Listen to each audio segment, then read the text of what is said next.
오늘 이 시간 험한 인생을 아름답게 돌파하라. 험한 인생을 아름답게 돌파하라 라는 제목으로 하나님의 말씀을 증거합니다. 오늘 우리는 험난하고 기구한 인생을 살았던 모압 여인 룻을 만나게 됩니다. 결혼 후 그녀는 허약한 남편의 병수발을 들다가 남편이 세상을 떠나게 됩니다. 그녀에겐 의지할 자녀 한 명 없었습니다. 더욱이 남편의 동생도 죽게 되어진 것이죠. 이제 시어머니 나오미와 동서 오르바 그리고 룻 세 사람의 과부만 남게 되었던 것입니다. 남겨놓은 재산도 하나도 없었어요. 시어머니와 며느리는 이삭 죽기를 하면서 하루하루 연명했던 것입니다. 거의 거지 같은 삶을 살았던 것이죠. 오늘날로 말하면 초극빈자 생활을 하고 있었던 것이죠. 모압 땅에 이주한 이후 연속적으로 불행한 사건들이 일어난 거예요. 시어머니 나오미는 남편 엘리멜렉을 잃게 되었어요. 그리고 두 아들 말론과 기럝마저 잃게 된 것입니다. 나오미와 룻은 모압 땅에서 모질고 기구한 인생을 살아가고 있었던 것입니다. 그들에게는 아무런 희망도 소망도 없었던 것입니다. 제가 이민 목회를 하면서 이런 비슷한 분들을 보았어요. 한국보다 더 나은 환경에서 살겠다고 아메리칸 드림을 가지고 미국 땅을 밟게 된 거예요. 그런데 얼마 있지 않아서 남편이 과로사로 그 땅에서 죽게 됩니다. 그리고 자녀들은 부모가 일을 하느라 잘 돌보지 못한 탓으로 인해서 빗나가기 시작합니다. LA 깽단에 가입하고 저들이 방탕한 생활을 하기 시작합니다. 이분이 더 좋은 삶을 살기 위해 미국으로 왔는데 남편 잃고 자녀들은 방탕하고 모든 것을 다 잃어서 절망 가운데 있는 분들을 저를 만나게 되었다는 것이죠. 여기 계신 분 중에 나도 험악한 인생을 살았어, 나도 모진 인생을 살았어 라고 고백하시는 분들이 있을 줄 압니다. 진짜 세상은 험난하고 모진 삶의 연속입니다.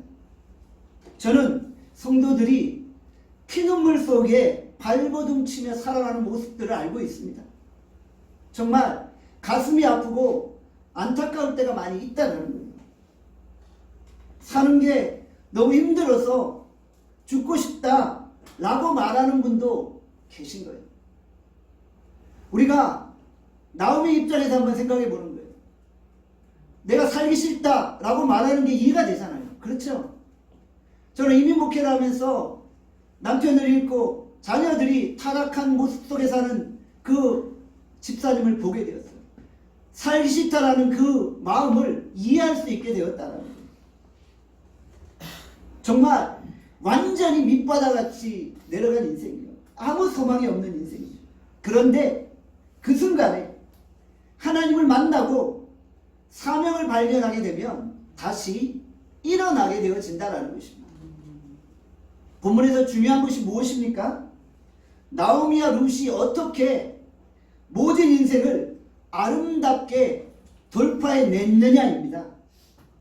오늘 우리는 아름다운 역경 극복의 스토리, 승리의 스토리를 만나게 되어질 것입니다. 룻기 1장 1절입니다. 우리 같이 1장 1절 읽겠습니다. 시작. 사사들이 치리하던 때 그 땅에 흉년이 들니 유다 베들레헴의 한 사람이 그의 아내와 두 아들을 데리고 모압 지방에 가서 거류하였는데, 룻기의 배경은 사사 시대였어요. 사사 시대는 어떤 시대입니까? 기준이 없는 시대죠. 각자 다 자기의 소견에 옳은 대로 살던 시기였다는 것이죠. 자기가 주인이 되는 시대, 자기 생각이 기준이 되어지는 시대, 말씀이 없는 시대를 의미하는 것입니다. 사사시대 베들레헴에 큰 흉년이 들었어요. 베들레헴은 히브리어로 떡집이라는 뜻입니다. 떡집. 그곳에는 양식이 풍성했어요. 양식이 풍성한 떡집 베들레헴에 흉년이 들었으니 그 주변 지역 전체가 얼마나 큰 흉년으로 고통당했겠습니까? 정말 극심한 흉년을 맞이한 거예요. 그래서 엘리멜렉과 나오미는 흉년을 피해 이방 땅 모압에 이르게 된 것입니다. 모압 땅에 가면 곡식이 풍성하겠지. 모압 땅에 가면 나의 꿈을 이룰 수 있겠지. 모압 땅에 가면 잘 살겠지라고 생각하고 그 땅에 머물게 된 것입니다. 그런데 그 모압 땅에서 남편을 잃고 두 아들을 잃는 끔찍한 일을 만나게 된 것입니다. 미래를 내다볼 수 있었다면 모압 땅에 가지 않았겠지요. 나오미는 모압 땅에서 자신의 인생의 모든 것들을 다 잃어버린 채 다시 베들레헴으로 돌아오고 있는 것입니다. 루키 1장 22절의 말씀합니다. 함께 읽겠습니다. 시작. 나오미가 모압 지방에서 그의 며느리 모압 여인 룻과 함께 돌아왔는데 그들이 보리 추수 시작할 때 베들레헴에 이르렀더라. 아멘. 나오미가 베들레헴으로 돌아왔을 때는 보리 추수가 시작되었던 시기입니다. 보리 추수는 무엇을 의미합니까? 풍성함과 풍요로움을 상징적으로 보여주는 것이죠. 베들레헴으로 돌아오니 풍요로움과 풍성함이 시작되었다는 것이죠. 남편과 두 아들을 잃어버린 비참한 상황 속에서 나오미는 베들레헴으로 돌아옴으로 말미암아 풍성함을 경험케 되어지는 것이죠. 돌아오니까 주께서 일하기 시작하십니다. 돌아오니까 풍요로움과 풍성함이 예비되어 진 것입니다. 다시 돌아온 나오미와 룻은 베들레헴에서 펼쳐질 역전의 인생을 바라보게 된 것입니다. 탕자가 집을 떠나 해외로 나갑니다. 더 잘 살고 더 재밌게 살고 더 즐기고 싶어서 집을 떠난 거예요. 집을 떠나면 더 잘 살 줄 알았어요. 그런데 집을 떠나고 나니 인생이 비참해집니다. 돼지가 먹는 주염 열매를 먹으며 사는 처참한 인생을 살아가는 것입니다. 아버지의 품으로 돌아와야지 은혜가 있는 것입니다. 나의 본향으로 돌아와야지 긍휼이 있는 거예요. 아브라함을 보세요. 가나안 땅에 흉년이 들었어요. 그래서 믿음의 조상 아브라함이 약속의 땅 가나안을 버리고 애굽으로 내려간 것입니다. 그랬더니 애굽에서 어떤 일을 만나게 됩니까? 아내를 빼앗길 뻔한 큰 어려움을 당했죠. 주께서 그 순간 강권적으로 역사하시고 개입하지 않으셨으면 가정이 파탄나 버리는 거예요. 그리고 믿음의 조상의 계보를 통해 태어날 예수 그리스도가 태어나지 않을 수도 있었던 거예요. 이건 엄청난 사건이 되어버리는 거예요. 그래서 하나님이 그 순간 강력하게 강권적으로 꿈을 통해 개입하신 거죠. 믿음의 조상이 약속의 땅 가나안을 떠나니까 애굽에서의 실패를 맛보는 거예요. 결국 그 실패를 뒤로하고 다시 가나안 땅으로 돌아오게 되었다는 것이죠. 사사시대가 어떤 시대냐고요? 자기의 소견에 옳은 대로 살아가는 시대예요. 하나님의 사람들이 하나님의 말씀의 기준이 아니라 자기 판단, 자기 생각, 자기의 소견대로 살아갈 때 결국 비참한 인생을 경험하는 거예요. 말씀의 기준이 없는 시대를 살아가는 우리들이 오늘 어떻게 하나님 앞에 서야 합니까? 오늘 이 시대가 포스트 모던 시대잖아요. 포스트 모던 시대란 무엇입니까? 자기가 주인 되는 시대예요. 내가 진리고 내 생각이 옳은 시대예요. 오늘 이 시대에 우리가 살아가고 있다는 거예요. 3000년 전에 사사시대가 오늘날의 포스트 모던 시대와 같다는 거예요. 오늘 시대 우리는 자기의 소견에 오른 대로 모압 땅을 향해 나아가지 않기를 바랍니다. 자기의 생각대로 하나님의 땅을 떠나 모압 땅에 이르지 않기를 원합니다. 내 생각에 오른 대로 가나안을 떠나 애굽 땅에 이르지 않기를 원합니다. 사랑하는 여러분, 우리가 더 잘 살려고 환경을 바꿉니다. 더 잘 살고 싶어서 아메리칸 드림을 가지고 미국으로 이민 가잖아요. 더 잘 살고 싶어서 새로운 장소로 옮기잖아요. 새로운 곳으로 가면 더 좋은 환경이 펼쳐질 것으로 생각하잖아요. 그런데 새로운 곳에서 더 큰 어려움을 만나는 거예요. 교회를 떠나고 아버지의 품을 떠나면 더 잘 살 것 같은데 아니요, 더 잘 살 수가 없다는 거예요. 교회를 떠나고 아버지의 품을 떠나면 더 인생이 비참해지는 거예요. 하나님의 품을 떠난 인생에게는 아무런 미래도 소망도 없다라는 것입니다. 오늘 우리가 주님의 품을 떠나 있다면 속히 돌아오시기를 바랍니다. 우리가 속히 나의 본향으로 돌아갑니다. 아버지의 품으로 돌아가는 거예요. 그래야지 우리에게 풍요로움과 풍성함이 있다라는 것입니다. 찬송가 가사 중에 이런 내용이 있죠. 돌아와 돌아와 집을 나간 자요 어서 와 돌아오라. 오늘 우리가 주께로 돌아갈 수 있기를 바랍니다. 아버지의 품으로 돌아갈 수 있기를 원합니다. 주의 품 안에 거할 때 가장 안전한 거예요. 아버지의 품 안에 있을 때 가장 복되고 행복한 거예요. 우리가 예배 자리에서 동력자들과 함께 있을 때 행복한 거예요. 우리 김희숙 권사님이 한 주 교회를 못 오셨는데 몇 주 교회 못 오신 것 같아요. 여러분들 그런 거예요. 예배 자리에 동력자들과 함께 예배드리고 함께 찬양하는 게 감격스러워 행복한 거예요.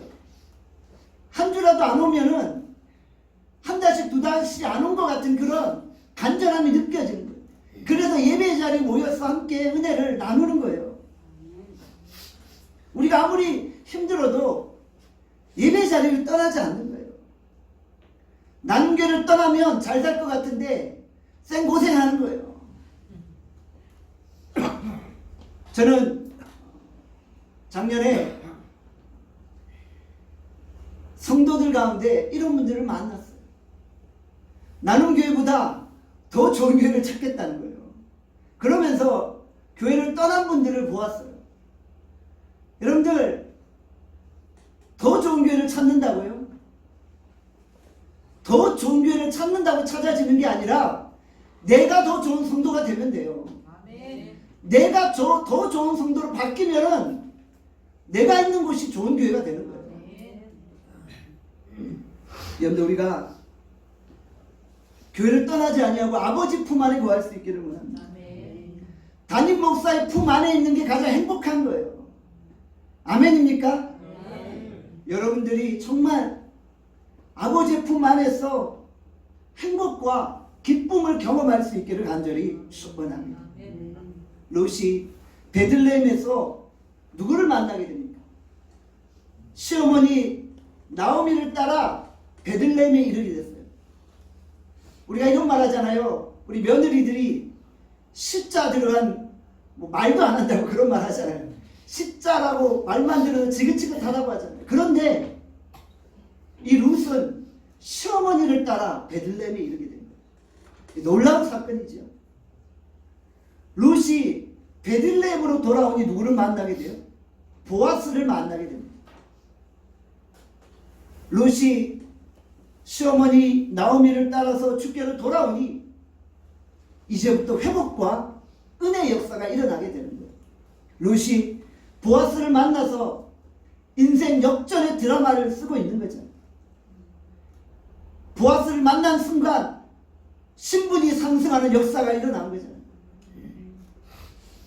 룻과 보아스는 어떤 관계입니까? 우리는 이 룻과 보아스를 영적인 관계로 봐야 됩니다. 룻과 보아스의 관계를 구속사적인 관점에서 살펴보아야 하는 거예요. 룻과 보아스를 통해 다윗이 태어나게 되죠. 다윗을 통해 메시아 예수 그리스도께서 탄생하게 되어진 것이죠. 마태복음 1장 5절에서 6절의 말씀합니다. 함께 읽겠습니다. 시작. 살몬이 라합에게서 보아스를 낳고 보아스는 룻에게서 오벳을 낳고 오벳은 이새를 낳고 이새는 다윗 왕을 낳으니라. 예수 그리스도의 계보에 살몬, 기생 라합, 보아스, 모압 여인 룻, 오벳, 이새, 다윗이 이어져 나오고 있는 것입니다. 이방 여인 기생 라합과 모압 여인 룻이 등장하고 있는 거예요. 라합과 룻의 혈통을 통해 다윗 왕조가 세워지고 예수 그리스도의 혈통이 세워지게 된 것이죠. 기생 라합은 다윗의 고조 할머니고 모압 여인 룻은 다윗의 증조 할머니인 것입니다. 자, 우리는 모압 여인 룻에 대해서 한번 살펴봐야 돼요. 모압 지역은 어떤 것입니까? 소돔과 고모라에서 롯이 피신하여서 소알 땅에 이르게 되죠. 그곳에서 어떤 사건이 벌어져요? 큰딸이 아버지와 관계를 맺으며 모압 족속이 시작되어지는 거예요. 정말 상상할 수 없는 일이 일어난 거죠. 그래서 이스라엘 총회에서는 모압이라는 그 지명 자체를 완전히 지워버립니다. 모압이라는 것을 완전히 이스라엘 총회에서 지워버렸다. 그리고 출애굽기 25장에 보면 이스라엘이 모압 여인과 음행하는 사건이 등장하죠. 등등 이런 사건을 통해 이스라엘은 모압과 관계도 하지 않았고 상관도 하지 않았고 그들과 완전히 철저히 단절된 삶을 살았던 거예요. 그게 이스라엘이에요. 그런데 모압 여인 룻의 혈통을 통해 이스라엘의 왕 다윗이 태어나고 다윗의 혈통을 통해 예수 그리스도가 탄생했다는 것입니다. 이것은 무엇을 의미합니까? 자격이 없는 기생 라합과 자격이 없는 이방 여인 모압 여인 룻을 통해 예수 그리스도의 계보가 이어져 오고 하나님의 은혜는 자격이 없는 자에게 베풀어 주시는 놀라운 은혜라는 것을 우리가 보게 되어집니다. 누구든지 구원함을 얻을 수 있고 누구든지 예수 그리스도의 계보에 이룰 수 있다는 거예요. 자격이 없다라고 말할 수 있는 자는 아무도 없다. 누구든지 예수 그리스도 안에서 은혜를 경험할 수 있음을 말씀은 우리에게 보여주고 있는 것이죠. 룻이 보아스를 만난 인생이 달라집니다. 주께서 보아스를 만나게 하신 거죠. 저는 간절히 간구합니다. 우리 나눔교회 성도들이 인생에서 주께서 보내신 보아스를 만날 수 있기를 바랍니다. 주께서 여러분의 보아스를 예비해 놓으신 줄 믿습니다. 보아스는 고엘 제도에 따라서 기업물을 짜인 거잖아요. 구원자 리디머잖아요. 바로 보아스는 예수 그리스도를 예표하는 인물인 거예요. 보아스를 통해 우리는 무엇을 느끼게 됩니까? 바로 예수 그리스도를 만날 때 내 인생에 놀라운 변화가 일어난다. 예수 그리스도를 만날 때 내 인생의 문제가 해결되는 거예요. 예수 그리스도를 만나야만 내 인생이 풍요롭게 되어지고 내 인생이 새로워진다는 거예요. 저는 여러분들이 인생의 보아스를 만나기를 원합니다. 저는 여러분들이 보아스가 상징하여 보여주는 예수 그리스도를 만남으로 인생에 놀라운 변화가 일어날 수 있기를 간절히 축원합니다. 우리가 예수님 품 안에 있을 때 회복이 있고 은혜가 있고 구원이 있음을 고백할 수 있기를 간절히 축원합니다. 룻기 2장 2절에 이렇게 말씀합니다. 우리 함께 읽겠습니다. 시작. 모압 여인 룻이 나오미에게 이르되 원나건대 내가 밭으로 가서 내가 누구에게 은혜를 입으면 그를 따라 이삭을 죽겠나이다 하니 나오미가 그에게 이르되 내 따라 갈지어다 하매. 룻이 시어머니 나오미 허락을 받고 이제 밭으로 나갑니다. 그곳에서 이삭 죽기를 시작하죠. 정말 찢어지게 가난했던 것 같아요. 정말 너무나도 힘들고 어려운 순간이었던 것 같아요. 우리는 본문을 통해 무엇을 보게 되었어요? 나오미를 따라서 왜 룻이 베들레헴까지 왔을까? 만약에 시어머니 나오미가 베들레헴에 땅을 좀 많이 소유하고 있고 재산이 많았다면 그 재산을 보고 며느리가 왔겠죠. 그런데 그런 것도 아닌데 어떻게 룻이 시어머니를 따라서 베들레헴까지 왔을까? 한번 그런 생각도 해봤어요. 이 모든 것이 하나님의 은혜가 아닌가 생각합니다. 그녀는 어려운 가정 형편 속에서도 능동적으로 적극적으로 일하고 있는 거예요. 힘들다고 주저앉아있지 않았어요. 어렵다고 낙심하고 있지 않았어요. 가만히 앉아있는다고 가난의 문제가 해결되는 게 아니잖아요. 그녀는 연약한 몸을 이끌고 열심히 일하려고 노력하고 있는 것입니다. 가난 앞에서 좌절하지 않았어요. 불행한 환경 속에서도 능동적으로 일하고 있는 것입니다. 사자성어 중에 천조자조라는 사자성어가 있죠. 하늘은 스스로 노력하는 자를 도와주어 성공케 한다는 거죠. 룻은 어려운 환경 속에서 자포자기하지 않고 어떻게 하든지 열심히 살아보려고 했던 거예요. 그럴 때 하나님이 은혜를 주신 것이죠. 어미 독수리와 새끼 독수리 이야기 아시잖아요. 새끼 독수리가 절벽에서 추락하고 있어요. 새끼 독수리가 죽을 힘을 다해 날개질 하잖아요. 통닭처럼 가만히 있지 않잖아요. 죽을 힘을 다해 날개질 하니까 결국 어떻게 돼요? 강한 날개를 가지게 되어 창공을 날게 되잖아요. 끝까지 살려고 발버둥 치고 땀 흘리고 끝까지 수고하니까 날게 되는 거예요. 하나님이 능동적으로 적극적으로 땀 흘리는 룻을 도와주고 계신 거예요. 우리에게 열심히 일하는 모습이 있습니까? 우리가 불행한 일을 만났다고 자포자기하고 있지는 않아요. 불행이 지나가기만을 기다리지 마시고 뭔가 열심히 뛰어다니시기를 바랍니다. 수동적으로 기다리기보다 적극적으로 땀 흘리며 수고하는 거예요. 왜 넉넉고 한탄만 하고 있습니까? 왜 세상을 비관하고 왜 세상에게 이 모든 책임을 돌립니까? 하나님이 우리 편이 되어주시잖아요.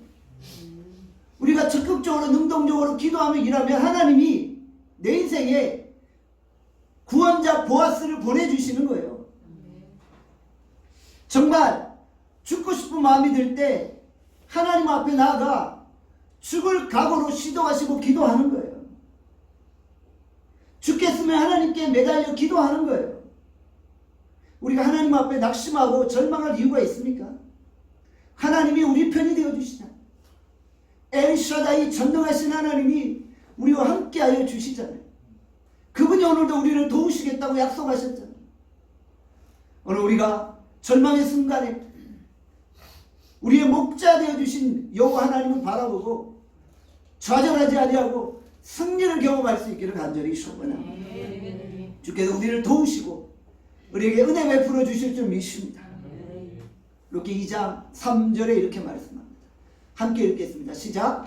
룻이 가서 베는 자를 따라 밭에서 이삭을 줍는데 우연히 엘리멜렉의 친족 보아스에게 속한 밭에 이르렀더라. 룻이 이삭을 주스러 밭으로 나갔어요. 그런데 우연히 친족 기업 물을 자 보아스의 밭에 이르게 된 것입니다. 과연 이것이 우연일까요? 왜 이렇게 기도하는 사람에게는 우연이 자주 일어납니까? 이것은 우연이 아니라 신적인 간섭하심이에요. 이것은 신적인 개입하심이에요. 룻은 자기도 모르게 우연히 보아스의 밭에 이르는 것 같지만 그 배후에 하나님의 역사하심이 있었다. 하나님이 룻의 발걸음을 그곳으로 세밀하게 인도하셨다는 거예요. 여러분, 오늘도 하나님이 우연 같은 일들을 우리 가운데 허락하실 것입니다. 하나님이 우리의 삶에 강력하게 개입하고 계시는 거예요. 우리가 정말 죽고자 하는 마음으로 하나님께 매달릴 때 하나님이 죽는 길이 아니라 사는 길을 우리에게 열어주시는 것입니다. 하나님이 룻의 발걸음을 세밀하게 인도해 내신 것이죠. 하나님의 사람에게 우연이란 없습니다. 우리가 열심히 살아가려고 할 때, 열심히 노력할 때 하나님께서 필연적인 만남을 허락해 주시는 거예요. 신앙도 깊고 덕도 있고 재산도 많은 보아스 같은 사람을 보내주시는 거예요.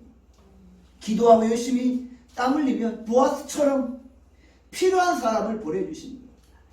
하나님이 우리 나눔교회에 보아스 같은 주의 백성들을 보내주시기를 소원합니다. 아멘. 우리 나눔교회에 보아스를 보내주시기를 간구합니다. 아멘. 제가 설교를 준비하면서 하나님께 이렇게 기도했어요.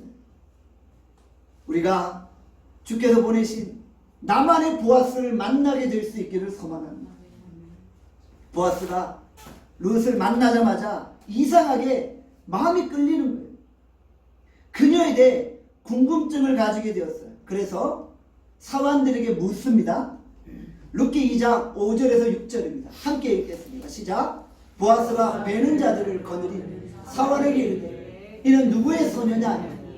베는 자를 거느린 사환이 대답하여 이르되 이는 나오미와 함께 모압의 지방에서 돌아온 모압 소녀인데 그녀가 누구의 사람이냐?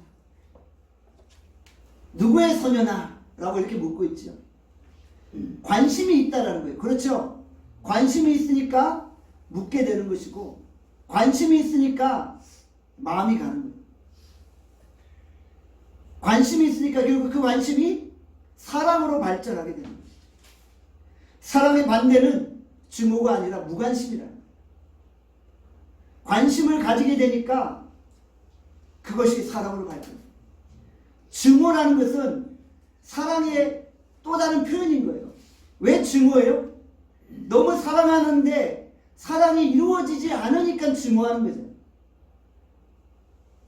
증오라는 것은 사랑의 또 다른 표현인 거예요. 사랑하지 않으면 관심이 없어요. 무관심해지는 거예요. 저 사람이 뭘 해도 아무런 관련이 없는 거예요. 우리가 길 가는 사람 보면서 관심 갖지 않잖아요. 나랑 아무런 관련이 없는 거예요.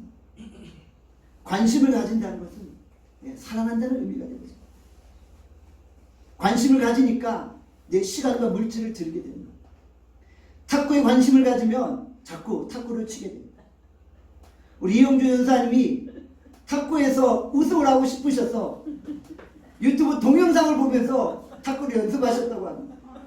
탁구에 관심이 있으니까 동영상을 보고 탁구 연습을 하잖아요. 그래서 이번 탁구 대회 준우승을 하셨죠. 미술에 관심이 있으면 자꾸 그림을 보게 되는 거예요. 관심이 있습니다. 생티쥐베리의 어린 왕자라는 책에 이런 내용이 나와요. 당신이 왜 장미를 사랑하는지 아세요? 당신이 장미에 들인 시간 때문입니다. 제가 몇 번 이런 이야기 했죠. 정말 그런 것 같아요. 내 돈과 내 물질과 내 시간을 들였다는 의미는 무엇입니까? 거기에 관심이 있다는 거예요. 그것을 사랑한다는 거예요. 그러니까 여러분들이 진정 우리 나눔교회의 시간과 마음을 들이시기를 바랍니다. 그러면 나눔교회를 사랑하게 되는 거예요. 나눔교회에 시간을 들이고 물질을 들이고 관심을 들이지 않으면 아무리 사랑하려고 해도 사랑이 이루어지지 않는 거예요. 보아스가 룻을 보고 땀 흘리는 모습에 감동을 받았겠죠. 본문에 보니까 아침부터 하루 종일 열심히 땀 흘렸다고 기록하고 있죠. 가냘픈 소녀가 밭에서 땀에 쩔어서 열심히 수고하는 모습을 보며 호감이 가고 관심이 가고 그래도 그녀에 대해서 묻고 싶게 되는 거예요. 그 관심이 사랑으로 발전하게 됩니다. 룻기 2장 8절에 이렇게 말했습니다. 함께 읽겠습니다. 시작.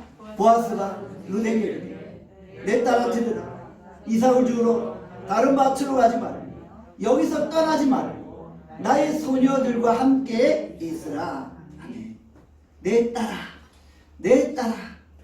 언제 봤다고 내 딸이라고 합니까? 아주 친근한 표현이죠. 다정다감하게 그녀를 부르는 거예요. 관심이 있다는 거예요. 내 딸아 라고 부르는 것 자체가 얼마나 정겹습니까? 우리가 처음 본 사람한테, 지나가는 사람한테 내 딸아 부르면 미치셨어요. 이런 말 바로 튀어나오죠. 지하철에서 누구한테 내 딸아 이러면 봉변 맞죠. 정말 그녀에 대한 관심과 사랑을 표현합니다. 다른 밭으로 가지 말고 여기를 떠나지 말고 나의 소녀들과 함께 있으라. 이곳에서 이삭을 주우라 라고 이야기하고 있는 것이죠. 친근함을 표현하며 호의를 베풀고 있는 거예요. 루키 2장 12절에 또 이렇게 말했습니다. 12절 함께 읽겠습니다. 시작. 여호와께서 내게 행한 일에 보답하시기를 원합니다. 이스라엘 하나님 여호와께서 그의 날개 아래 보호를 받으러 내게 온전한 상 주시기를 원하노라 하는지라. 보아스는 룻의 상황을 다 들었어요. 그녀가 모압으로서 왔다는 것도 들었어요. 시어머니를 따라 이방 여인이 믿음의 땅 베들레헴까지 온 것도 알고 있었어요. 룻의 상황을 다 이해하고 있어요. 관심 있고 사랑하니까 알고 싶어지는 거잖아요. 그리고 보아스는 룻에게 축복의 말을 합니다. 여호와께서 당신을 그 날개 아래 보호하실 것이고 당신에게 상 주시기를 원합니다. 엄청난 축복의 말이죠. 그녀를 격려해주고 그녀를 위로해주고 그녀를 축복해주는 거예요. 그녀를 다정다감하게 돌봐주고 있는 거예요. 룻은 친족 보아스로 말미암아 격려와 힘을 얻게 되었죠. 사랑 여러분, 우리가 서로 격려하고 축복의 말을 할 수 있기를 바랍니다. 서로 우리가 힘이 되어지고 위로가 되어질 수 있기를 바랍니다. 말 한마디를 해도 우리가 서로를 좀 삼아주는 거예요. 그래야지 교회 안에서 서로에게 힘과 위로를 얻죠. 정말 험악한 세상, 모진 세상을 살아가고 있잖아요. 월요일부터 토요일까지는 정말 치열한 생존 경쟁 가운데 내몰려 있는 거예요. 여러분들, 돈 버는 게 쉽나요? 엄청 어렵잖아요. 그렇게 정말 피땀 흘려서 생고생하며 우리가 삶의 현장에서 땀 흘려 쓰고 하잖아요. 그리고 일주일에 한 번 모이잖아요. 그러면 여기서 우리가 서로 격려하고 위로하고 힘이 되어지고 내 딸아 이러면서 서로 좀 삼아주는 거예요. 그러면서 서로를 좀 높여주는 거예요. 여러분들, 우리가 서로를 축복할 수 있기를 바랍니다. 서로를 걱정하고 염려해주는 관계가 될 수 있기를 바랍니다. 인생을 아름답게 돌파하는 비결이 뭔가요? 험난한 인생이잖아요. 어떻게 돌파하실래요? 오늘 설교 제목이 뭡니까? 험난한 인생을 아름답게 돌파하라. 험난한 인생을 아름답게 돌파하기 위해서는 우리가 먼저 땀 흘려 성실하게 근면하게 일하는 거예요. 절망하고 자포자기하지 말고 하나님을 의지하는 믿음으로 우리가 성실하게 일하는 거예요. 우리가 하나님 앞에 정말 죽을 힘을 다해 기도하며 내가 처한 상황에서 열심을 낼 때 하나님이 축복의 사람을 보내시는 거예요. 보아스 같은 축복의 사람을 우리로 만나게 하시는 거예요. 보아스가 계속해서 룻을 도와주려고 하고 있잖아요. 하나님이 여러분들에게 이런 만남을 허락하시기를 소원합니다. 루키 2장 16절에 이렇게 말씀합니다. 함께 읽겠습니다. 시작. 또 그를 위하여 곡식 다발에서 조금씩 뽑아버려서 그에게 죽게 하고 꾸짖지 말라 하니라.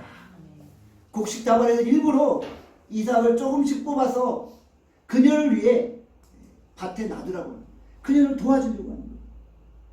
보아스가 처음 본 나그네 같은 룻을 극진히 도와주려고 하고 있죠. 룻이 아침부터 저녁까지 성실하게 밭에서 일하는 모습을 보니까 보아스도 감동을 받았던 것 같아요. 바로 이것이 보아스와 룻의 축복의 만남의 시작이었던 것입니다. 보아스 입장에서 룻은 사랑받기 위해 태어난 존재. 당신은 사랑받기 위해 태어난 사람.